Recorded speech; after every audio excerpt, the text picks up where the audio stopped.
दोस्तों, बहुत समय पहले की बात है। एक छोटा सा राज्य था।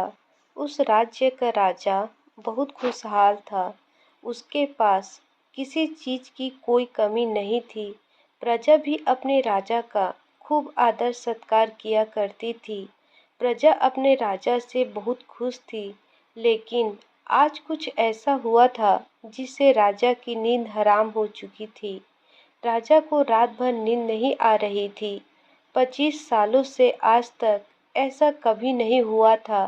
राजा के साम्राज्य पर आज तक किसी ने हमला करने का प्रयत्न तक नहीं किया था। लेकिन आज पड़ोसी राज्य ने इस छोटे से राज्य पर आक्रमण कर दिया और आज राजा को अपने 25 साल पहले की वो दिन याद आने लगे, जब वो एक राजा न होकर केवल एक सेनापति था और वो अपने राजा की आज्ञा का पालन करते हुए युद्ध की तैयारियां कर रहा था। लेकिन उस वक्त उसके मन में कोई शंका नहीं थी, किसी चीज का निर्णय नहीं लेना था। इसलिए वो चैन से उन चीजों की तैयारियों में जुटा था। लेकिन आज के समय पर वो एक राजा बन चुका था और अब सारी जिम्मेदारियां उसके ही सर पर है। उसे युद्ध की तैयारी अभी करनी है। उसे अपने सेनापति को आदेश भी देना है और यदि ऐसे समय पर वो कोई एक गलत फैसला ले लेता है, इससे लाखों लोगों की जान पर बन आ सकती है। राजा इस बात से भली भांति परिचित भी है कि उसकी सेना पड़ोसी राज्य के मुकाबले में अत्यधिक कम है। यदि उसने युद्ध किया तो वह पल भर में हार जाएगा। उसके युद्ध जीतने की संभावना अत्यधिक कम है और राजा का मन भी बार बार केवल एक ही चीज कह रहा था कि आत्मसमर्पण कर दो, ताकि उन लाखों लोगों की जान को बचाया जा सके।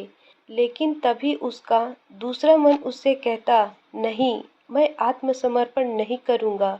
इसके लिए चाहे मुझे युद्ध ही क्यों न करना पड़े, लेकिन मैं उनके सामने कभी नहीं झुकूंगा। राजा बहुत दुविधा में था। उसे समझ नहीं आ रहा था कि आखिर वो अपने साम्राज्य को किस तरह से किसी और राजा के हाथों में सौंप दे, जिस साम्राज्य को हासिल करने के लिए उसने दिन रात एक कर दिया। कई लोगों को धोखा दिया, कई लोगों को पीड़ा दी, कई लोगों को कष्ट दिया, कई प्रकार की राजनीति रची, कई प्रकार के षड्यंत्र रचे। इतनी सारी मेहनत करने के बाद जब उसे राजा का सिंहासन प्राप्त हुआ है, उस सिंहासन को, उस साम्राज्य को वो अपने हाथों किसी और को कैसे थमा दे। राजा को कुछ भी समझ नहीं आ रहा था कि वो क्या करे। वो बहुत चिंतित था, परेशान था, करवटें बदल रहा था, लेकिन उसे कोई तरीका सूझ ही नहीं रहा था। राजा ये बात भी बहुत अच्छी तरह से जानता था कि अब बात केवल मेरी नहीं है, इस पूरे साम्राज्य की है। राजा ध्यान करना जानता था। वो बार बार ध्यान करने का प्रयास भी कर रहा था ताकि वो शांत हो सके, उसका मन शांत हो सके और वो अपनी अंतर आत्मा की आवाज सुन सके। उसने कई बार प्रयास किया, लेकिन हर बार उसे असफलता ही हाथ लगी। वो अपने मन की आवाज अर्थात अपने अंतर आत्मा की आवाज सुनने में असफल रहा, जिस कारण वो बहुत परेशान था, चिंतित था और बहुत दुविधा में था। वो समझ नहीं पा रहा था कि आखिर वो क्या फैसला करे और उसके पास बहुत सीमित समय भी बचा हुआ था। केवल उसके पास आज रात का ही समय था। कल सुबह पड़ोसी राज्य उस पर आक्रमण कर देगा। यदि वो केवल अपने लिए फैसला करता है तो इस साम्राज्य के लाखों लोगों की जान पर बन आ सकती है और यदि वो इस पूरे साम्राज्य के लिए सोचता है तो उसे पड़ोसी राज्य के राजा के सामने झुकना होगा, उसका सम्मान करना होगा और अपने हाथों इस राज्य को उन्हें सौंपना होगा।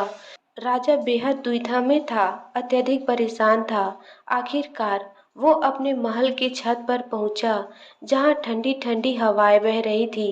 रात्रि का समय था, चारों तरफ सन्नाटा था, खामोशी थी। राजा ने छत पर पहुंचकर आसमान की तरफ देखा।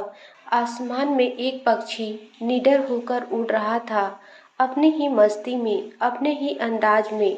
उसे रोकने वाला कोई न था। उस पक्षी को देखकर राजा को ये एहसास हुआ कि जब तक कोई व्यक्ति अकेला होता है, तब तक वो मस्त होता है, अपने में खोया हुआ होता है। उसे किसी प्रकार की कोई जिम्मेदारी नहीं उठानी पड़ती। वो जब चाहे, जैसा चाहे वैसा फैसला ले सकता है। लेकिन जब हमारे सर पर जिम्मेदारियां आ जाती है, तो फिर एकांत में अपना अकेलापन, अपनी मस्ती, अपनी आज़ादी खो बैठता है। क्योंकि उसके सर पर जिम्मेदारियां हैं, उसे हर एक चीज़ देखनी है, समझनी है, और उसे बहुत से लोगों को सोच समझकर ही कोई निर्णय लेना है। काफी समय बीत चुका था और अब तक राजा ने कोई निर्णय नहीं लिया था। और जब राजा को कोई भी रास्ता नजर न आया, तो वो अपना घोड़ा लेकर अपने गुरु के आश्रम की ओर निकल पड़ा। राजा के गुरु भी बहुत सख्त थे। उन्होंने पहले से ही राजा को ये चेतावनी दे रखी थी कि जब तक कोई ऐसी दुविधा न पड़े, जब तक तुम्हारे पास ऐसी कोई बड़ी समस्या न आन पड़े, तब तक तुम मेरे पास मत आना। राजा अपना घोड़ा लेकर आश्रम पहुंचा। वहां पर जब उसने देखा, तो उसके गुरु ध्यान में लीन थे। वो अपने गुरु को ध्यान से भंग नहीं करना चाहता था। अपने गुरु को ध्यान में देख उसके मन में एक बार फिर से द्वंद्व युद्ध चालू हो गया। उसका एक मन कहता कि गुरु को ध्यान से बाहर लाओ, तभी वहीं पर उसका दूसरा मन कहता, नहीं नहीं, यदि गुरु को यहाँ से बाहर लाया गया तो यह उचित नहीं होगा। गुरु क्रोधित हो जाएंगे और फिर उसके बाद क्या होगा, ये कोई नहीं जानता। वो द्वार पर खड़े होकर ये सब सोच ही रहा था। तभी आश्रम से आवाज आई, हे राजन, तुम दरवाजे पर खड़े होकर क्या कर रहे हो? भीतर आओ। राजा आश्रम के भीतर गया और उन गुरु को प्रणाम करके कहता है, हे गुरुवर, आप तो मेरे मन की बातें भली भांति जानते हैं। आपको ये भी पता होगा कि आज मैं क्यों यहाँ पर आया हूँ और किस बात से मैं इतना चिंतित हूँ। चिंता के कारण मुझे नींद नहीं आ रही। आप ही बताइए, मैं क्या करूँ? मैं किस तरह से कोई एक निर्णय लूँ? मैं किस तरह से अपनी अंतर आत्मा की आवाज़ सुनूं, जिससे मैं निर्णय लेने में सफल हो जाऊं? किस तरह से मैं एक सफल निर्णय लूं और किस तरह से मैं अपने साम्राज्य को बचा पाऊंगा? राजा की ये बात सुनकर गुरु मुस्कुराने लगे और राजा से कहते हैं, हे राजन, हर इंसान के दो मन होते हैं। एक मन उसे कोई काम करने के लिए प्रेरित करता है, तो दूसरा मन उसी काम को टालने का प्रयास करता है, उस काम से पीछा छुड़ाने का प्रयास करता है। और इन्हीं दोनों मन के बीच में हम फंस कर रह जाते हैं। हम किसी एक तरफ निर्णय नहीं ले पाते, हम किसी एक दिशा की तरफ नहीं बढ़ पाते, और ऐसे समय पर हमारे मन में शंकाएं उत्पन्न होने लगती है कि जो फैसला हम लेने जा रहे हैं, क्या वो सही है या फिर गलत। ऐसी स्थिति हमेशा आधी अधूरी हो जाती है और वो हमें अपने पूरे जीवन भर पछताने के लिए मजबूर कर देती है। तभी वो राजा कहता है, हे गुरुवर, ये तो मैं भी जानता हूँ और मैं भी इसी शंका में फंसा हुआ हूँ। मैं यहाँ से निकल नहीं पा रहा। मुझे ये नहीं समझ आ रहा कि मैं किस तरफ जाऊँ, मैं कैसे सही निर्णय लूँ, मैं कैसे अपनी अंतर आत्मा की आवाज़ सुनूं, जिससे मैं एक सही निर्णय ले पाऊं। आप मुझे कृपा करके कोई मार्ग दिखाइए, कोई सही तरीका बताइए, जिससे मैं सफल और सही निर्णय ले पाऊं, जिससे मुझे जीवन भर पछतावा ना हो। तभी वो गुरु उस राजा की बात सुनकर एक बार फिर मुस्कुराने लगे। और राजा से कहते हैं, हे राजन, जीवन में कोई भी फैसला गलत या सही नहीं होता। ये तो हमारे मन की संरचना है, यह तो हमारे मन का माया जाल है। वास्तविकता तो यही है कि जो होना होता है वही होता है। हमारे और तुम्हारे करने से कुछ भी नहीं होने वाला, कुछ भी नहीं बदलेगा। लेकिन फिर भी हम अपने अहंकार में ये सोचने लगते हैं कि हम जैसा चाहते हैं हम वैसा ही करेंगे और जैसा हमें चाहिए बिल्कुल वैसा ही होगा। हम यही सोचते हैं कि हम अपने फैसले से दुनिया बदल सकते हैं और इसलिए हम सही और गलत के चक्कर में फंसकर रह जाते हैं और हम कोई भी कदम आगे नहीं उठा पाते, कोई भी निर्णय नहीं ले पाते। लेकिन वास्तविकता तो यही है कि फैसला कभी भी गलत और सही नहीं होता। मान लो कि आज तुमने एक गलत फैसला भी ले लिया तो भी तुम्हें भविष्य में आगे चलकर सही सीख ही देगा। और यदि तुमने एक सही फैसला ले लिया तो वो तुम्हारे लिए कामयाबी बन जाएगी और वो तुम्हारे लिए आगे का रास्ता भी खोल देगी। देखा जाए तो वास्तविक तौर पर दोनों ही परिस्थितियों में तुम्हारा ही फायदा है, तुम्हारी ही उन्नति है। कम से कम ऐसे में तुम एक जगह पर ठहरे हुए तो नहीं हो, तुम्हारा मन इस शंका में फंसा हुआ तो नहीं है, तुम इस माया जाल से निकल चुके हो। तभी वो राजा उन गुरु से कहता है, हे गुरुदेव, आप कहना क्या चाहते हैं? कहीं ये तो नहीं कह रहे कि मैं बिना सोच विचार के कोई भी निर्णय ले लूं? क्या ऐसा करना मूर्खता का प्रमाण नहीं होगा? आज मेरे ऊपर लाखों लोगों की जिम्मेदारियां हैं और मैं ऐसे ही कोई भी फैसला कैसे ले सकता हूँ? तभी गुरु मुस्कुराते हुए राजा से कहते हैं, हे राजन, तुम मेरी बात समझ नहीं रहे हो। मैं तुमसे ऐसा नहीं कह रहा कि तुम सोच विचार कर निर्णय ना लो, बल्कि मैं तो ये कह रहा हूँ कि अच्छी तरह से सोच विचार कर निर्णय लो और अच्छी तरह से सोचने के बाद, पूर्ण रूप से सोच विचार करने के बाद तुम अपने दोनों मन को एक जगह पर सहमत करवाओ। यदि तुम अपने दोनों मन को एक निर्णय पर ला पाए, एक काम के लिए और एक ही दिशा में ला पाए, तो वही फैसला तुम्हारी अंतर आत्मा का फैसला होगा। तुमने कई बार ये अनुभव तो किया ही होगा कि किसी काम में तुम्हारा मन तो लग रहा है, लेकिन बुद्धि तुम्हारा साथ नहीं दे रही है। बुद्धि तुम्हारा पल पल विरोध कर रही है और ऐसी परिस्थिति में हमारे मन और हमारी बुद्धि के बीच द्वंद्व युद्ध चल रहा होता है। लेकिन यहाँ पर समझने वाली बात यह है कि जो बातें तुम्हारे मन से उठ रही है वही बात तुम्हें सही रास्ते पर ले जाना चाहती है। वहीं पर तुम्हारी बुद्धि तर्क वितर्क करके उस रास्ते को साफ करना चाहती है, सभी प्रश्नों का निवारण करना चाहती है। जैसे मान लो कि तुम एक पहाड़ी पर जाना चाहते हो, वहाँ पर तुम्हें ये पता चला है कि वहाँ ढेर सारे हीरे जवाहरात हैं, लेकिन इसके लिए तुम्हें घने जंगलों से होकर गुजरना होगा। तुम्हारा मन वहाँ जाने के लिए तैयार है, वह सोने को पाना चाहता है, लेकिन तुम्हारी बुद्धि तुमसे ये कह रही है, वो जंगल बहुत घना है और बहुत खतरनाक भी है। वहाँ पर तरह तरह के विषैले जानवर रहते हैं, तरह तरह के जंगली जानवर रहते हैं और उसका रास्ता भी सुरक्षित नहीं है। वहाँ पर चोर, डाकू और लुटेरे भी हो सकते हैं, पर पता नहीं वहाँ पर रास्ते में कुछ खाने पीने को मिलेगा या नहीं मिलेगा। और तो और हमारी जान को भी खतरा हो सकता है।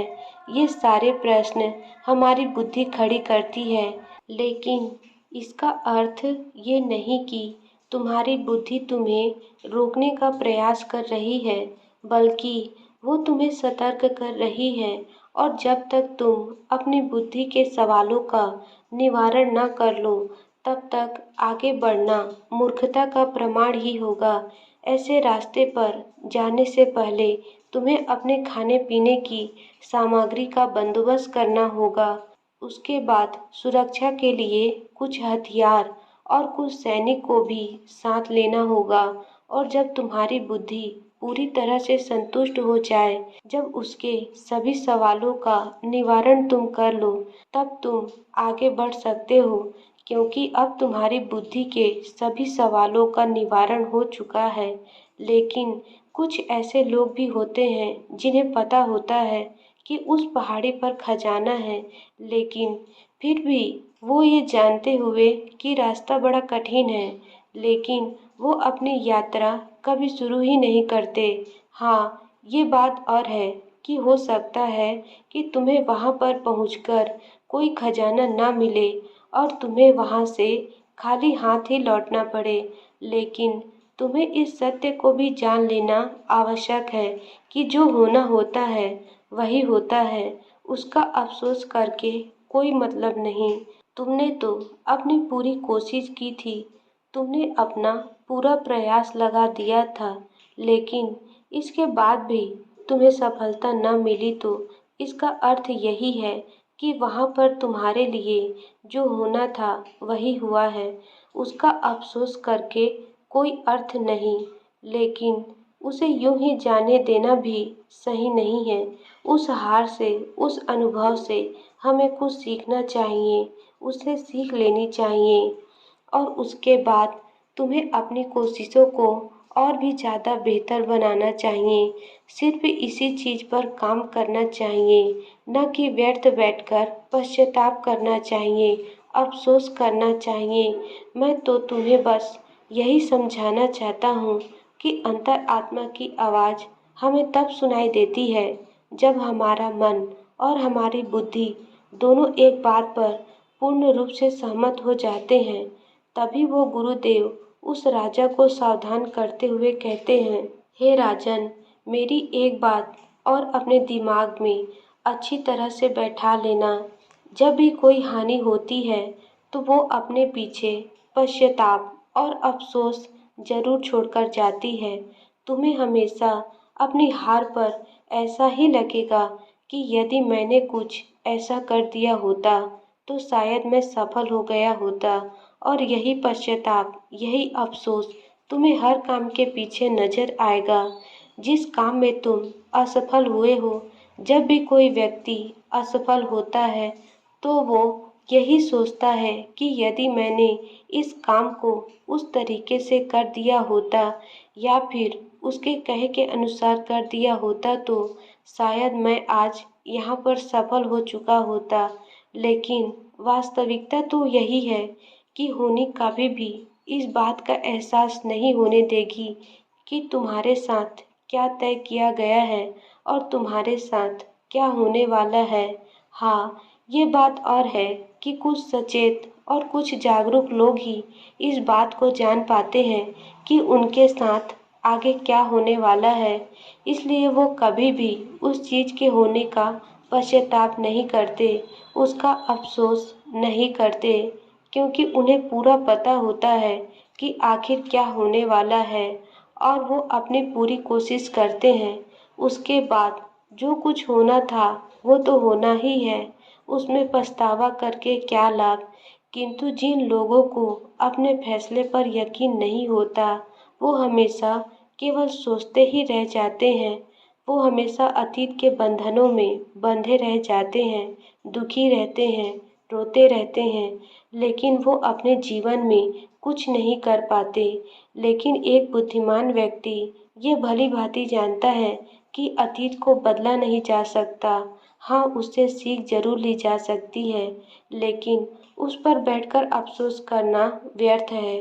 किंतु वर्तमान में हम सही निर्णय ले सकते हैं और भविष्य, जो कि हमारे हाथों में है ही नहीं। इसके बाद उन गुरु ने राजा को वहां से जाने का आदेश दे दिया और वो वापस से ध्यान में लीन हो गए। और गुरु की सारी बातें सुनकर अब राजा के मन में जो द्वंद्व युद्ध चल रहा था वो पूरी तरह से शांत हो चुका था। राजा वापस महल लौटा और उसने शांतिपूर्वक अपने मन और अपनी बुद्धि को एक ही निर्णय पर सहमत करवाया, और वो था कि हम युद्ध लड़ेंगे। जब राजा के मन से ये निर्णय उठा तो उसकी बुद्धि ने उसके सामने कई प्रकार के सवाल उत्पन्न कर दिए, जैसे कि हमारी सेना बहुत छोटी है, हम उनके सामने टिक नहीं पाएंगे, और पड़ोसी राज्य के पास एक विशाल सेना है जो हमें चुटकियों में मसल सकती है। उसके पास तरह तरह के हथियार हैं और लड़ने का कौशल भी है, और ऐसे ही कई प्रकार के सवाल उसकी बुद्धि उससे कर रही थी। उन सभी प्रश्नों का जवाब देते हुए वो राजा आगे बढ़ता चला गया, और वो इस निर्णय पर पहुंचा कि हम युद्ध लड़ेंगे। यदि हम सही रणनीति से सही तरीके से युद्ध लड़े तो हम छोटी सेना के साथ ही उन्हें हरा सकते हैं। इसके बाद वो राजा चैन की नींद सो गया, और अगली सुबह उसने अपने सेनापति को आदेश दिया कि हम युद्ध लड़ेंगे, सेना को तैयार करो। सेनापति ने राजा की आज्ञा का पालन किया। दोनों ही राज्य में एक घमासान युद्ध हुआ। हालांकि इस राज्य की सेना बहुत छोटी थी, बहुत कम थी, लेकिन राजा की सही रणनीति के कारण, राजा की सही नीतियों के कारण आखिरकार राजा ने इस युद्ध को जीत ही लिया। प्यारे दर्शकों, उम्मीद करती हूँ कि आपने आज के इस वीडियो से ज़रूर कुछ न कुछ सीखा होगा। इस वीडियो को लाइक और अपने दोस्तों के साथ शेयर करना ना भूलें।